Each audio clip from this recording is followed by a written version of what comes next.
শরীয়তের অন্যতম একটা ফরজ বিধান পর্দা, হিজাব।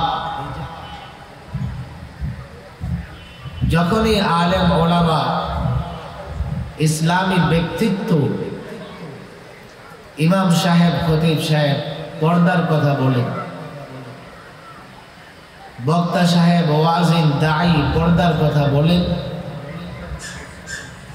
তখন এদেশে এক শ্রেণীর মানুষ আছে এই পর্দার বিধান বা পর্দা প্রথাকে নারীদের উপর জুলুম করা মনে করে থাকে।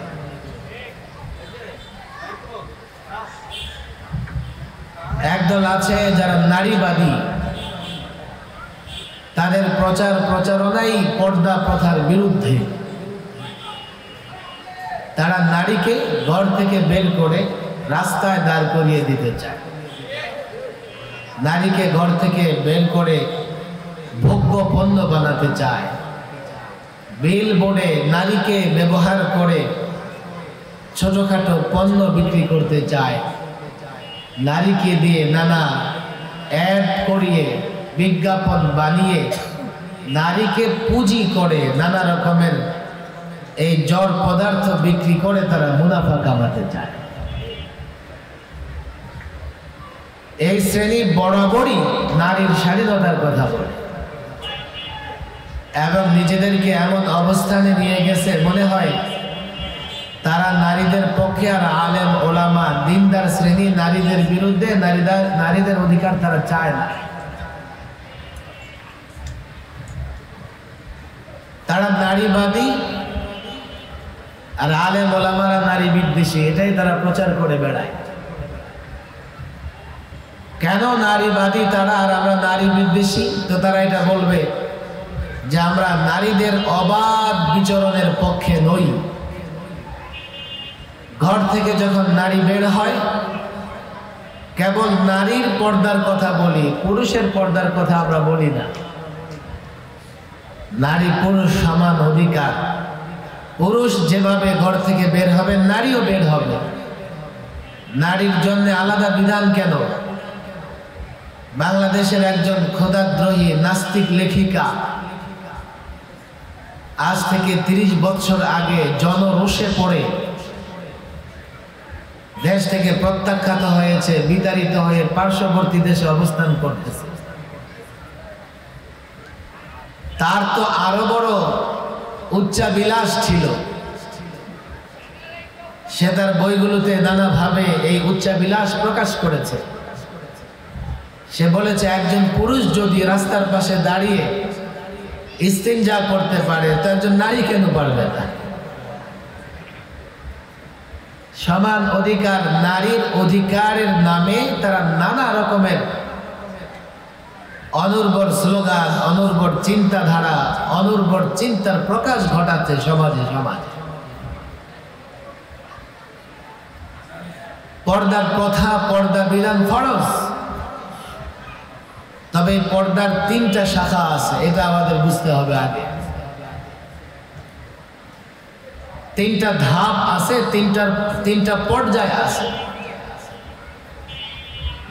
1 নাম্বার শাখা পর্দা প্রথার, পর্দা বিধানের, সেটা হচ্ছে কণ্ঠস্বরকে যথাযথভাবে ব্যবহার করা। সূরাতুল আহজাবের 32 নম্বর আয়াত আমি তেলাওয়াত করেছি। আয়াতের অনুবাদ শুনলেই আপনারা বুঝতে পারবেন কণ্ঠেরও পর্দা লাগে, কণ্ঠস্বরেরও পর্দা করা লাগে, এই বিষয়টা আপনাদের সামনে ফুটে উঠবে। সূরাতুল আহজাবের 32 নম্বর আয়াতে আল্লাহ তাবারক ওয়া তাআলা নবীদের স্ত্রীগণকে সম্বোধন করে বলেছেন, ইয়া নিসাআন নবী লাস্তুন্না কাআহাদিন মিনান নিসা ইন ইত্তাকাইতুন্না ফালা তাখদু'না বিল কওল। হে নবীগণের স্ত্রীগণ, হে নবী পত্নীগণ, লাস্তুন্না কাআহাদিন মিনান নিসা, তোমরা সচরাচর সাধারণ নারীদের মতো নও। ইত্তাকাইতুন্না ফালা তাখদা'না বিল কওল, যদি আল্লাহকে ভয় করো খবরদার পর পুরুষের সঙ্গে মুলায়েম কণ্ঠে, নরম কণ্ঠে, আকর্ষণীয় কণ্ঠে কথা বলবে না। কোরআনে কারিমে সম্বোধন করা হয়েছে নবী পত্নীগণকে। কিয়ামত পর্যন্ত সকল মুমিন নারীদের এই বিধানই মেনে চলতে হবে। এটা হচ্ছে কণ্ঠস্বরের পর্দা। পরপুরুষের সঙ্গে প্রয়োজনে কথা বলা লাগে। এখন কথা বলতে গিয়ে দুরকম দুই স্টাইলে কথা বলা হতে পারে। এক, কণ্ঠস্বরটাকে মোলায়েম করে, নরম করে, লচক ভচক করে কথা যদি বলে, যেই পুরুষের সঙ্গে কথা হচ্ছে সেই পুরুষ এই নারীর প্রতি আসক্ত হয়ে পড়বে। কথা ঠিক না? তদ্রূপ একজন পুরুষ যদি কোনো নারীর সঙ্গে কথা বলার ক্ষেত্রে ইনিয়ে বিনিয়ে স্টাইল করে, নরম মোলায়েম করে, মুজাইয়ান করে কথা বলে, তখন সেই নারীর মনও এই পুরুষের দিকে ঝুঁকে পড়বে। কথা ঠিক না বেঠিক? আজ থেকে ১৫০০ বছর আগে আল্লাহ তাবারক ওয়া তাআলা এমন একটা বিধানের কথা বলে দিয়েছেন, যেই বিধান যদি মানা হয়, নারীবাদীরা 1000 বছর চিল্লাচিল্লি করলেও নারীদের ইজ্জত সম্ভ্রম রক্ষা করতে পারবে না, নারীদের ইজ্জত আবরু হেফাজত করতে পারবে না, নারীদের অধিকার রক্ষা করতে পারবে না। পৃথিবীতে নারী অধিকার রক্ষায় লাখো এনজিও আছে, সংগঠন আছে, সরকারি সংস্থা আছে। বাংলাদেশ সহ পৃথিবীর নানা দেশে পুরুষ মন্ত্রণালয় না থাকলেও মহিলা মন্ত্রণালয় আছে, মহিলা মন্ত্রণালয়ের দায়িত্বশীল মন্ত্রীও আছে। কথা ঠিক না বেটি? কিন্তু রেজাল্ট হচ্ছে যতই সংগঠন তৈরি করা হচ্ছে, ব্যবস্থা নেওয়া হচ্ছে, নারীর প্রতি নির্যাতন দিন দিন বাড়ছে। এটা আমার মুখের কথা নয়। আপনারা যদি পশ্চিমা লেখকদের লেখা পড়েন, পশ্চিমা মিডিয়ার সংবাদগুলো পড়েন, তাদের পরিসংখ্যান জরিপগুলো দেখেন, তো দেখবেন ক্রমান্বয়ে বিগত 50 বছরে ধাপে ধাপে নারীর প্রতি সহিংসতা, নারীর প্রতি অন্যায় অবিচার, নারীর প্রতি নির্যাতন বাড়ছে। কথা ঠিক না? ঠিক। পর্দার 3টা শাখার কথা বলেছি। প্রথম শাখার সম্পর্ক কার সাথে? কণ্ঠস্বরের সাথে। বলেন কার সাথে? আরো জোরে বলেন কার সাথে? যদিও নবী পত্নীগণকে বলা হয়েছে, এখানে নারীদের বলা হয়েছে। পুরুষরাও এই আয়াতের আওতায় আসবে। পুরুষও যদি বড় নারীর সঙ্গে কথা বলার ক্ষেত্রে অসৎ উদ্দেশ্যে লচক ভচক করে কথা বলে, সেও গুনাহগার হয়। নারীকে সম্বোধন করার মানে হচ্ছে এটা, নারী পুরুষ পরস্পরের প্রতি যদি আকৃষ্ট হয়, তো আক্রান্ত হওয়ার আশঙ্কা থাকে বেশি নারীর। নারী শারীরিকভাবে দুর্বল।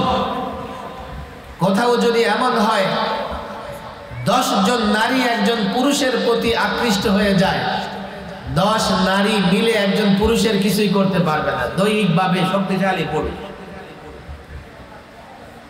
কিন্তু 10 জন নারীর প্রতি যদি একজন পুরুষ আকৃষ্ট হয়ে যায়,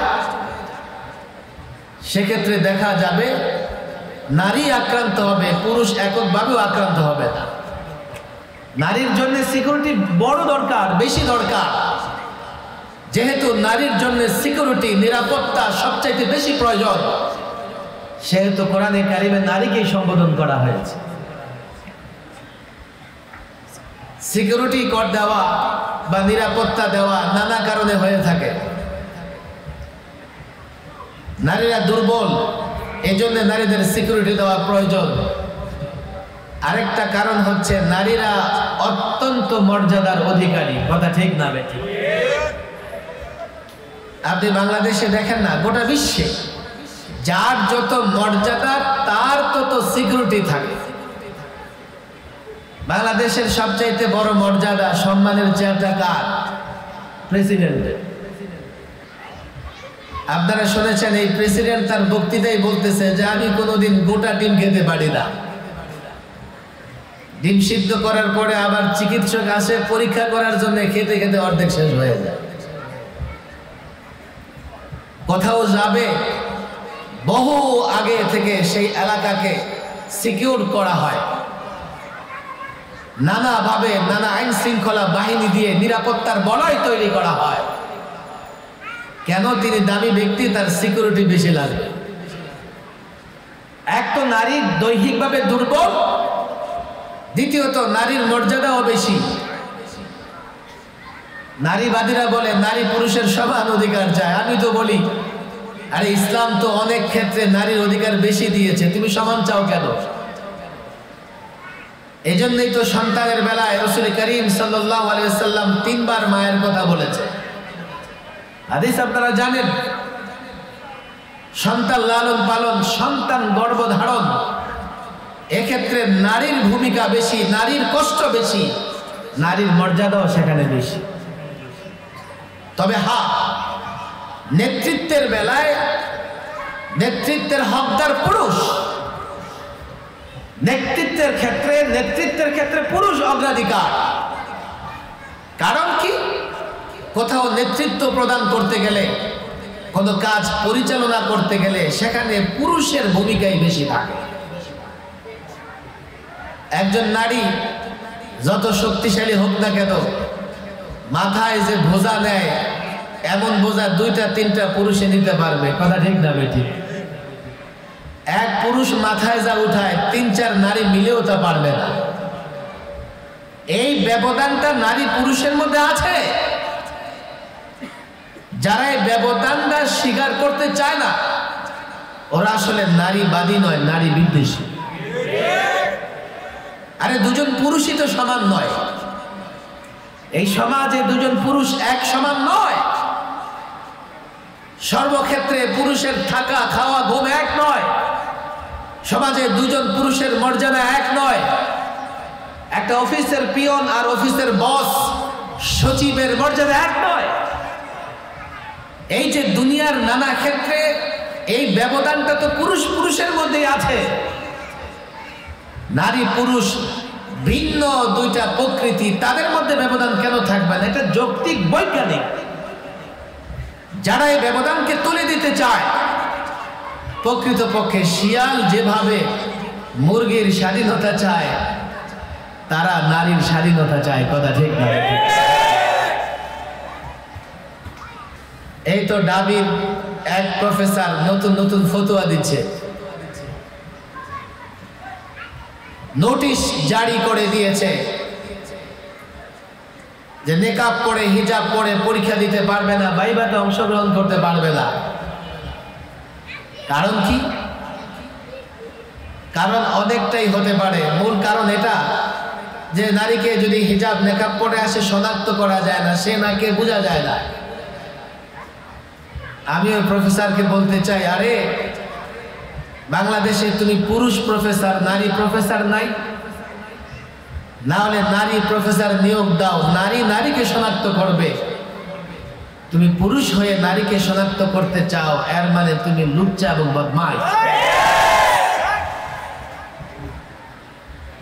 নারীর ইজ্জত সম্মান রক্ষা পাবে, সিকিউরিটির প্রয়োজনে নারীকে যদি চেক করা লাগে নারী করবে। তুমি পুরুষ, তুমি কেন এই কাজ করতে যাবে? এই ধরনের পুরুষের জন্যই এই আয়াত, সূরা আহজাবের 32 নম্বর আয়াত। কেন কণ্ঠস্বরকে নারী মুলায়ম করবে না, নরম করবে না? ফায়াতুমা আল্লাযী ফী কলবিহি মারাদ, ফায়াতুমা আল্লাযী ফী কলবিহি মারাদ।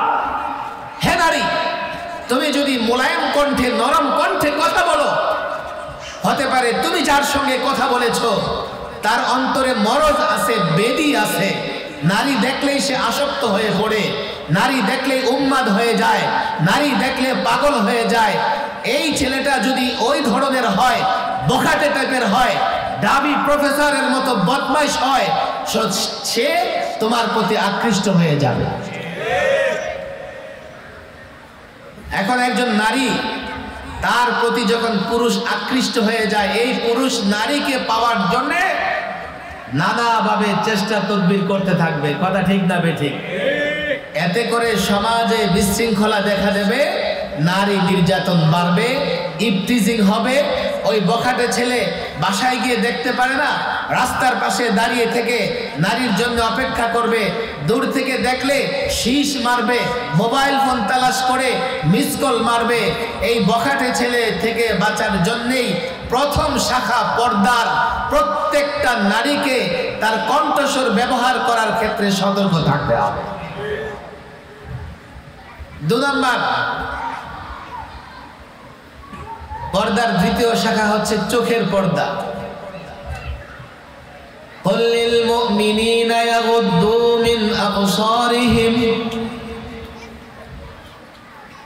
সূরাতুন নূর 31 এবং 32 নম্বর দুটি আয়াত। আমি আয়াতের নাম্বার বলে দিলাম, বাসায় গিয়ে কোরআনে কারীম খুলে বাংলা একটা অনুবাদ বের করে মিলায় নেবেন।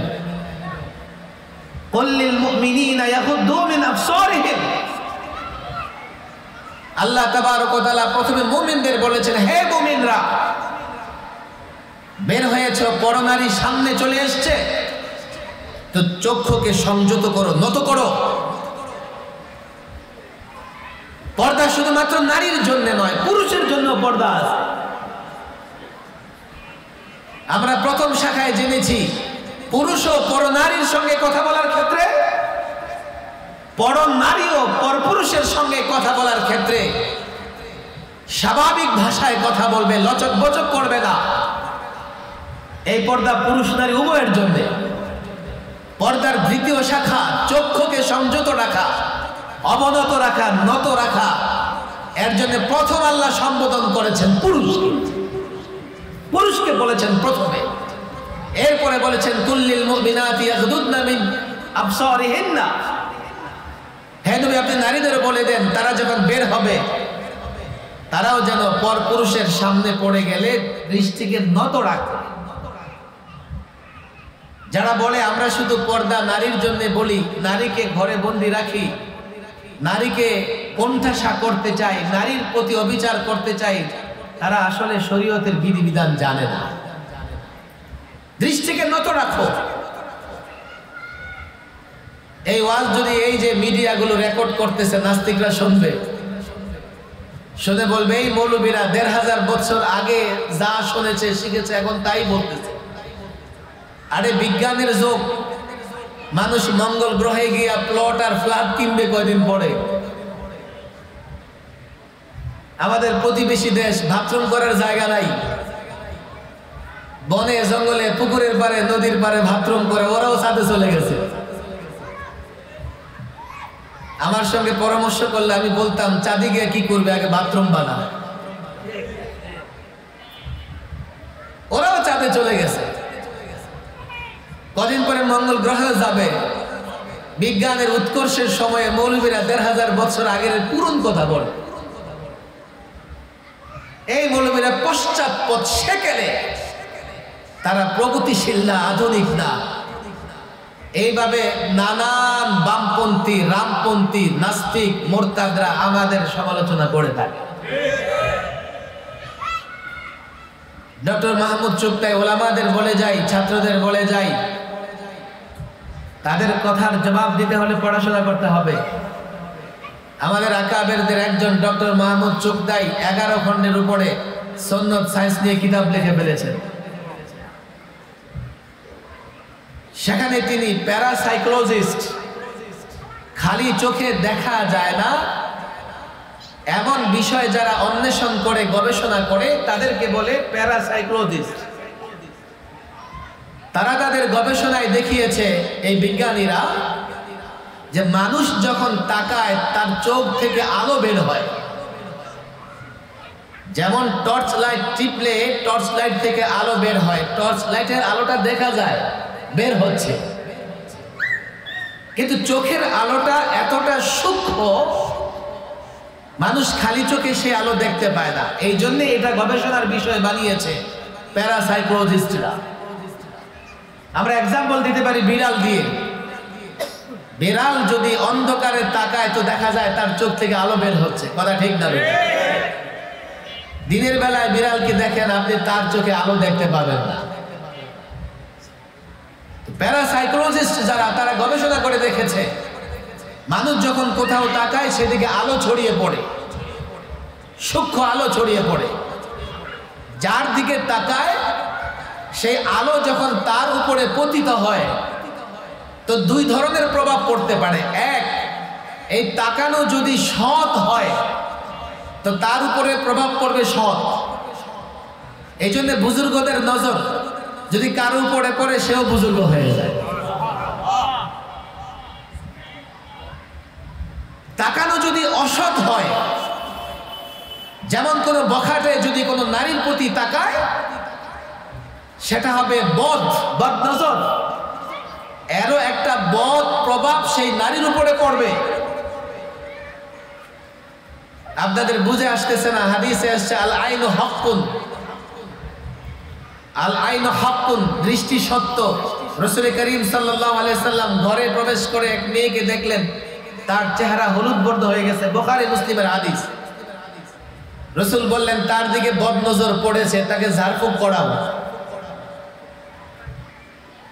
ঢাকার শহরে এটার খুব নজির দেখা যায় না, গ্রামে দেখা যায়। গ্রামের মানুষকে বোঝাতে সুবিধা। রাস্তার পাশে পেঁপে গাছ, রাস্তার কাছে কাঁঠাল গাছ, প্রচুর পরিমাণ কাঁঠাল আর পেঁপে আছে। একজন লোক পাশে দিয়ে যাচ্ছে আর তাকাইতেছে আর আফসোস করতেছে, দেখো ছোট্ট একটা গাছে কত পেঁপে। বিকেল হতেই পেঁপে ঝরে পড়া শুরু হয়ে যায়। এমন হয় কি হয় না? নজরের একটা প্রভাব আছে, এটা আমরা আগে থেকেই মানি। আজকাল বিজ্ঞান, প্যারাসাইকোলজিস্ট তারাও প্রমাণ করে দিয়েছে এই দৃষ্টি নিপতিত যার উপর হবে, দৃষ্টি যদি আল্লাহওয়ালা বুজুর্গের হয়, দৃষ্টি যদি ভালো মানুষের হয়, ন্যাক দৃষ্টি যদি হয়, যার উপরে দৃষ্টি পড়বে তার জন্য সেটা কল্যাণকর, ভালো হবে।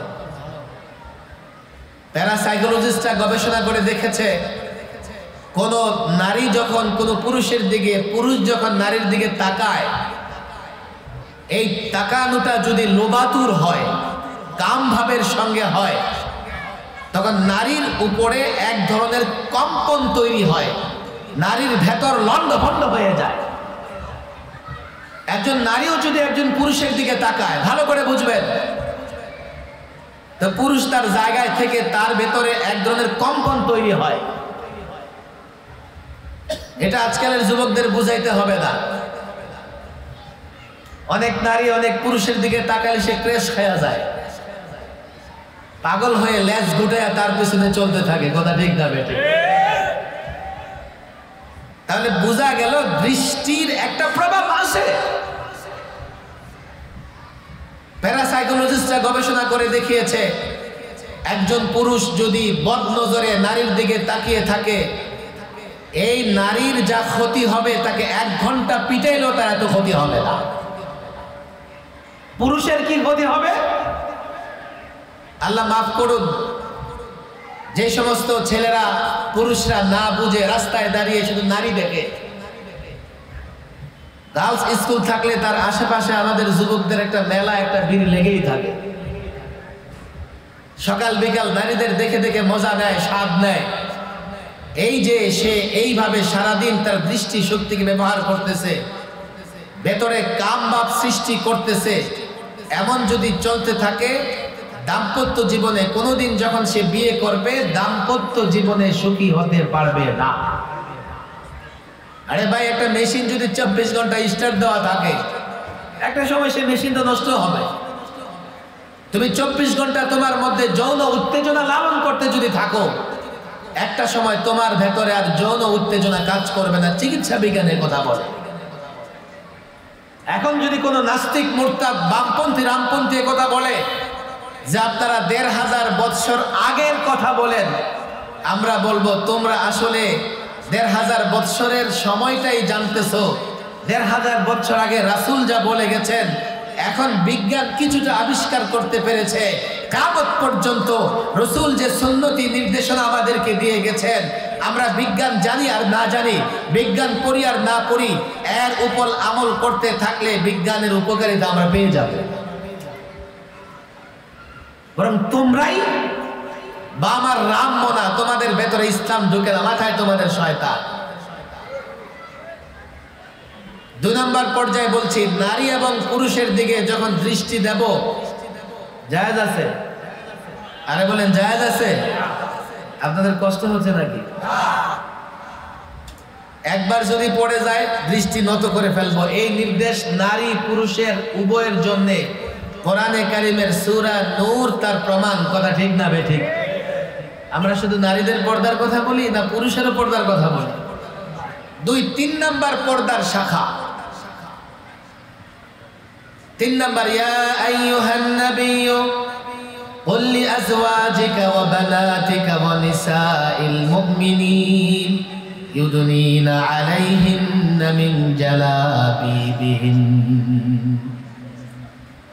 হে নবী, আপনার নারীদেরকে, স্ত্রীগণকে, কন্যাদেরকে, মুমিনের স্ত্রীগণকে বলে দেন,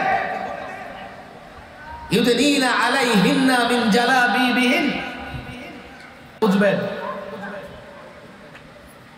আজকাল কিছু টেডি টাইপের মৌলবীও আছে।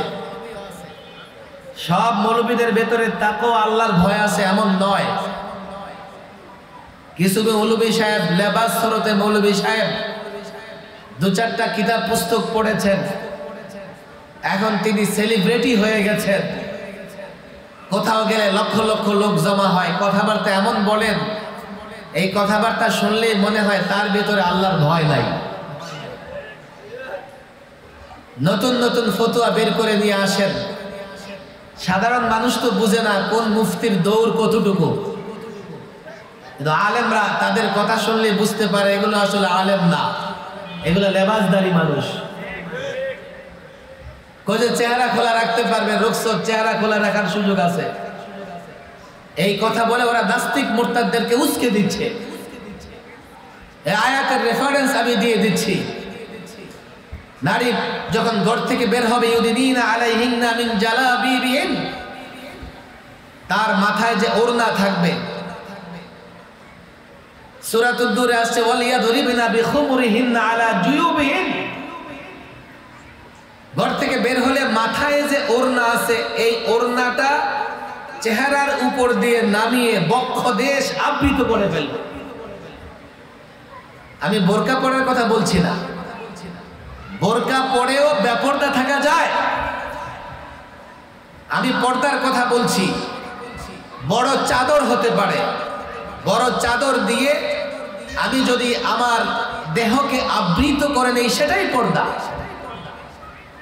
আর এটো সেটো বোরকা পরে যদি আমি নিজের দেহের ভাঁজগুলোকে প্রকাশ করি, সেটা বেপরদা। খোলামেলা বোরকা পড়তে হবে, যাতে শরীরের রেখাগুলো, শরীরের ভাঁজগুলো প্রকাশ না পায়, সৌন্দর্য প্রকাশ না পায়। এই ওয়াজ শুধুমাত্র নারীদের জন্য নয়। আজকাল এই টাইপের যুবক বের হয়েছে, হাফ প্যান্ট টাইপের হাঁটুর উপরে 3/4 প্যান্ট পরে, নাভির নিচে পড়ে, নাভি থেকে হাঁটু পর্যন্ত পুরুষের জন্য ডেকে রাখা পারো। কিসের স্টাইল করো তুমি? সকালবেলায় ব্রাশ হাতে নিয়ে নিয়ে রাস্তায় বের হয়ে যায় প্যান্ট, হাফ প্যান্ট পরে। কথা ঠিক না বেটি? হারাম। নারী যখন ঘর থেকে বের হবে, পরপুরুষ সামনে চলে আসলে মাথার ওড়নাটা চেহারার উপর দিয়ে নামিয়ে বক্ষ দেশ আবৃত করবে। দেখেন, এই সংস্কৃতি বাংলাদেশে ছিল। আগে মহল্লার নারীরা ঘর থেকে বের হলে যদি কখনো দেখে যে সামনে থেকে পুরুষ আসতেছে, আঁচল দিয়ে, কাপড় দিয়ে চেহারাটা ঢেকে রাস্তার একপাশে দাঁড়িয়ে যেত। কথা ঠিক না বেটি? এখন ওই নাটক সিনেমা দেখে দেখে আর নারীবাদীদের বক্তব্য শুনে শুনে এখনকার মহিলারাও অনেকটা ওদের মতোই বেহায়া হয়ে যাচ্ছে। বলবেন হুজুর নারীদেরকে আরো কিছু বলেন, কেন নারীরা আপনাদের ঘরের সংসারের না?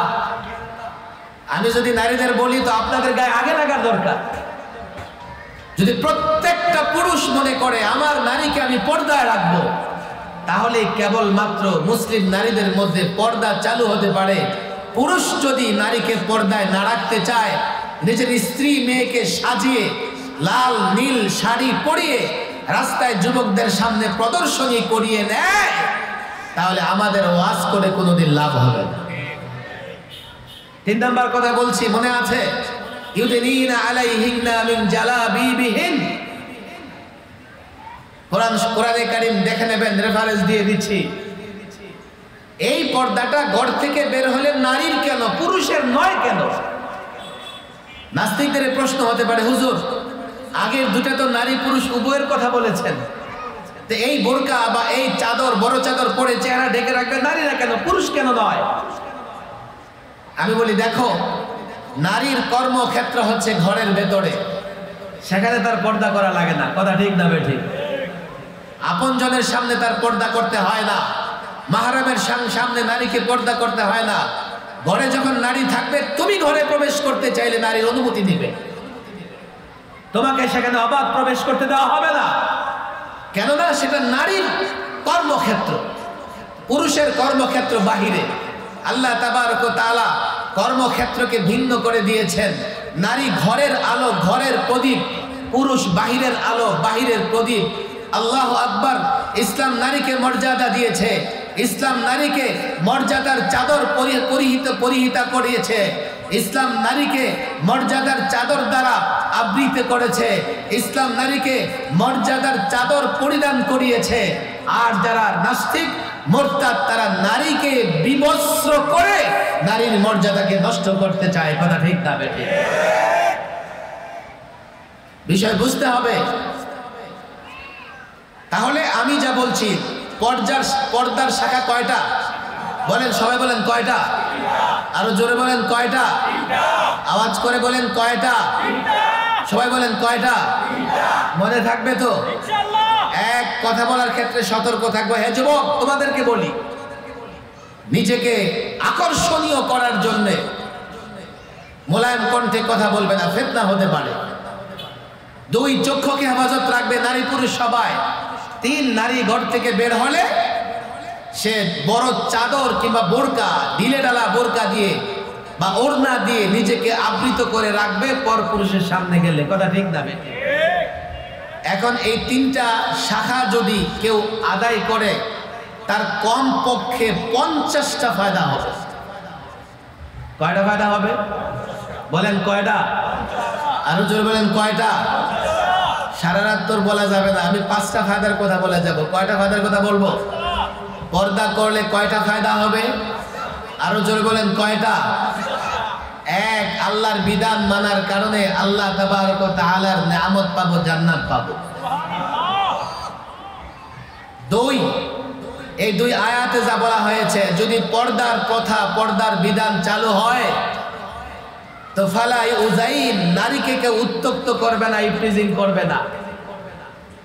একজন বোরকা পরিহিতা নারী যদি বের হয়ে যায়, যুবক দেখলে খালাম্মা বলে রাস্তা ছেড়ে দেবে। আপনারা তো ঠিক বলছেন।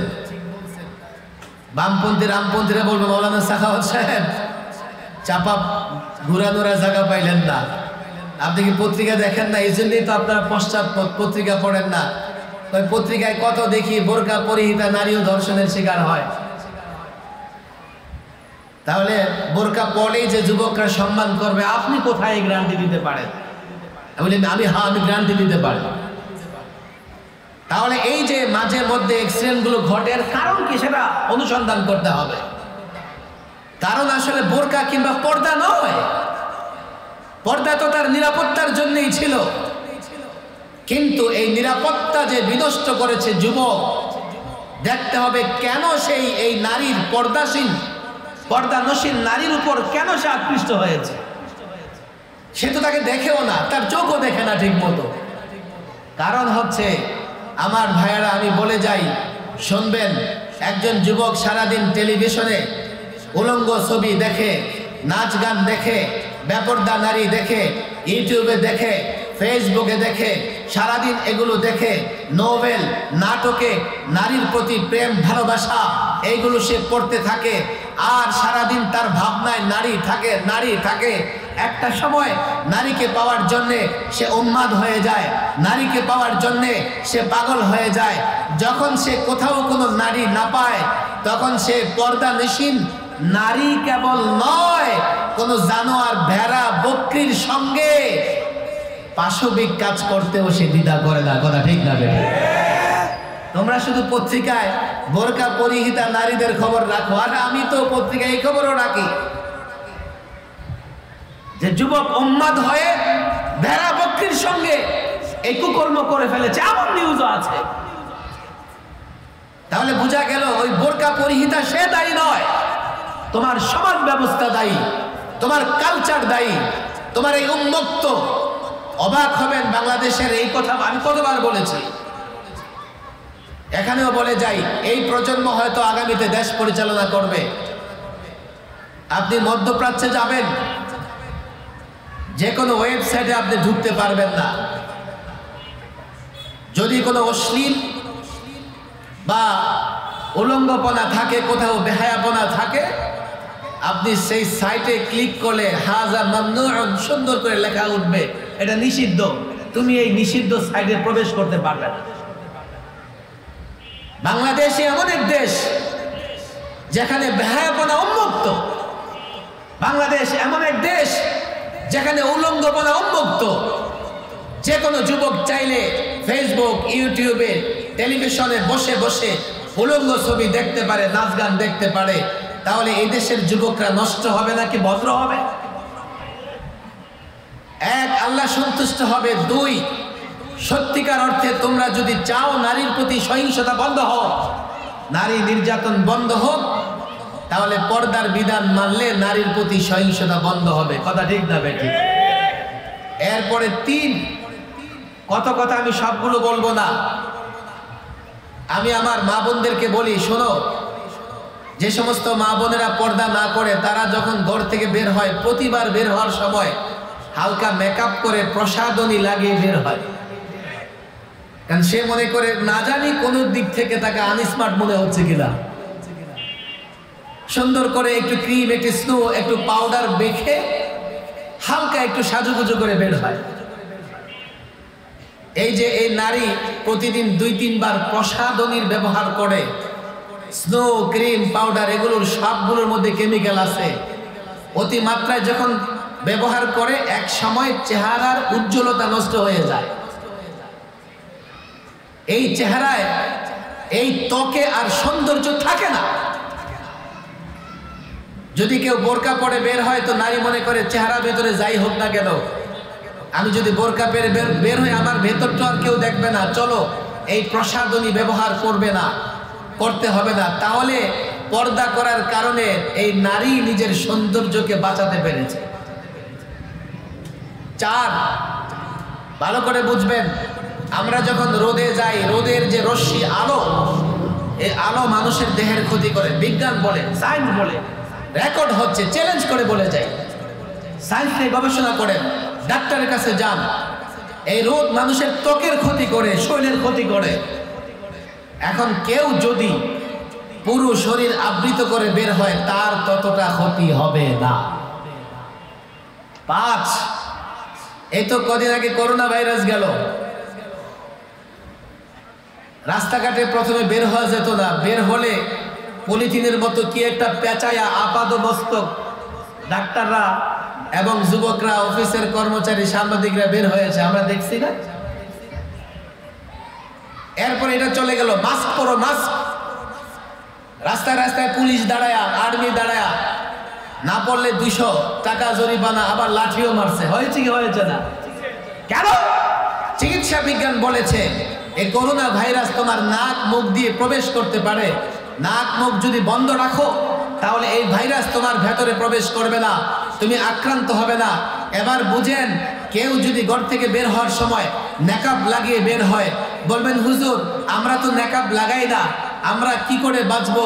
আপনি পশ্চিমা বিশ্বে তাকিয়ে দেখেন, তারা 12 মাস মাস্ক ব্যবহার করে, নারী পুরুষ সকলে মাস্ক ব্যবহার করে। নাক মুখকে ধুলা বালি ভাইরাস থেকে বাঁচাবার জন্যে, তাহলে নারী যদি পর্দা করে ঘর থেকে বের হয় সে ভাইরাস থেকে মুক্ত থাকবে। এটা 5 নম্বর উপকার। পর্দার শাখা কয়টা বলেন? কয়টা? আরো জোরে বলেন কয়টা? কয়টা উপকারের কথা বললাম? আরো জোরে বলেন কয়টা উপকারের কথা বললাম?